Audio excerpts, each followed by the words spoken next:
I lied. I told y'all the child was a girl, but it wasn't. It was a boy the whole time. Now Bartimaeus understood. Gus inched forward in slow motion.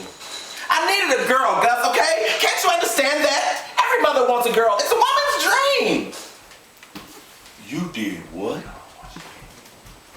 You did what, Imogene? Gus, listen, honey, listen. Please. I know this don't make much sense to you right now, but you just gotta try to understand where I was then. I ain't understanding nothing you saying, woman. I'm sorry. I just didn't mean for it to happen like this. Everything, honey, it just got so out of hand. Gus lifted Perfect's bowed head and for the first time saw his own reflection. You lying to me, Imogene Peace. You lying to me. My baby girl ain't no boy.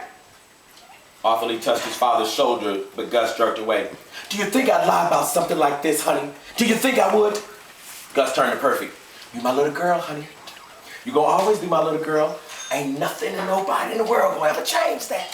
Gus, stop it. Just stop it. Listen to what I'm saying. I lied to you, okay? I'm telling you the truth now. I lied to everybody when this child was born because I needed a girl. I mean, I knew it couldn't last, but Gus slapped Imogene so hard the boys gasped and held their breaths. Now, I don't know what you done, Imogene. But this right here, he pointed to Perfect, this ain't no boy. Yes, it is, Gus.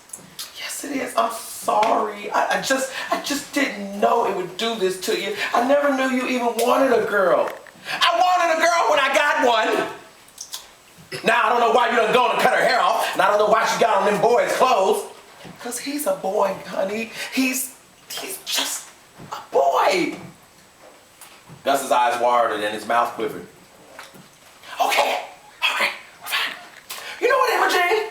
If what you saying is true, prove it to me right now. I'm telling you, honey, don't tell me nothing, Imogene. I said prove it to me right now. But the only way you gonna know for sure. Suddenly he turned to Perfect. Take them clothes off. Oh, honey, no. Oh, God, no. Don't do this, not now. Don't embarrass him in front of his brothers. He ain't ready for nothing like that. I said take them clothes off! Imogene reached to assist, but Gus wouldn't allow it. Not you! He pointed to Perfect. You do it all by yourself. Perfect submitted, dropping his overalls to the floor. Only his underwear remained. Gus thought he saw the truth, but he wasn't satisfied. Take them off too! Oh, Gus, no, honey, don't do this. Not in front of the boys. Take them out in the barn or outside or somewhere. Why don't you shut up, Imogene?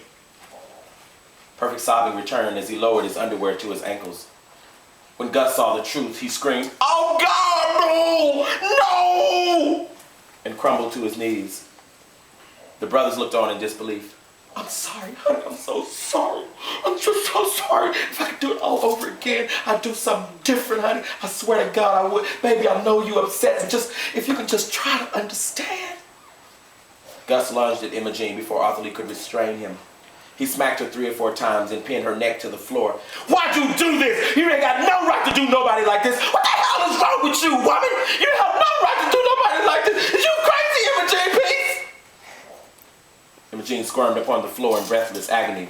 Perfect had closed his eyes once he removed his underwear and never knew that it was Mister who had replaced him. Gus sat panting in the middle of the living room floor. Imogene's heavy gasping meant nothing to him. Oh, boy. My little girl is a boy. All these years, I've been kissing a boy. He thought of Perfect in his lap and shook his head. He had absolutely no way to comprehend what now he couldn't deny. He'd seen the truth for himself. How had Imogene done it? How had she lied to him and everyone else without detection? Why didn't he suspect something? He had never been clever, he admitted, but shouldn't a father know instinctively about his own kids? Mr. escorted Perfect to the sofa and wiped his face with a ball of tissue. Shh, just be quiet, he said. It's gonna be all right. Just don't say nothing to nobody right now. Just be quiet. Perfect nodded.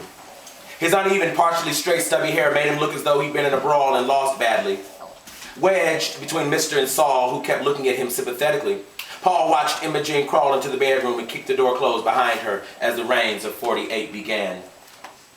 Gus exited clumsily, tripping over the upturned edge of the battered living room rug, but he never made it to the Jordan that year. Too angry and too confused to purge, he simply escaped to the barn and shouted every curse word he knew instead of murdering the mother of his children. With no one to guide him, Bartimaeus skipped the cleansing too and wept openly right in the middle of the living room about all the ways he could have protected his family, especially Gus. He didn't deserve this. He was a good daddy who worked hard and treated people kindly. And now Gus was devastated, all because of what Bartimaeus didn't do. An hour later, Arthur Lee gathered the brothers in the living room.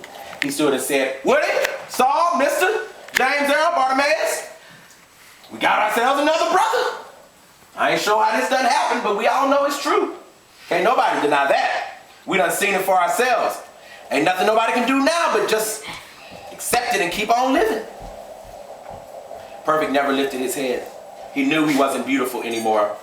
His brother's energies convinced him that now he was ordinary, simple, common, just like them. It was strange to Perfect how his world was shifting without his consent. He didn't feel safe like he once did in his brother's presence. Sitting on the sofa shivering with his head practically touching his knees, he felt his previous life ooze away as his brothers ushered him into a more harsh, less sympathetic reality. And they did this without uttering a word.